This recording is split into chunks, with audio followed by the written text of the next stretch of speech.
So you mostly wrote in 3 acts? I've heard other shows were 5 or 6 because of commercial breaks. Is that true?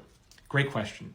So I'm always writing in a 3-act structure. It doesn't matter whether I'm writing a half-hour sitcom, a 60-minute drama, a 90-minute feature, a stage play, a novella. It doesn't matter. It's always the same 3-act structure because that's just what feels right to a reader or to an audience. It feels right.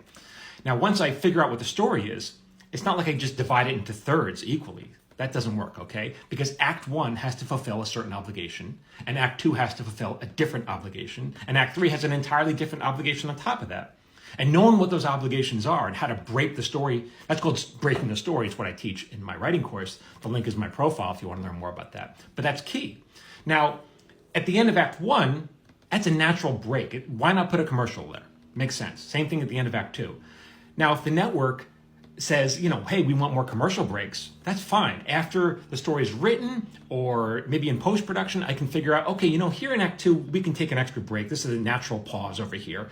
And there's always like a number of places where you can throw in a couple of extra acts. It's not act breaks. It's not a big deal. But structurally, I always call it 3-act structure. Now, what about a feature? There are no commercial breaks, right?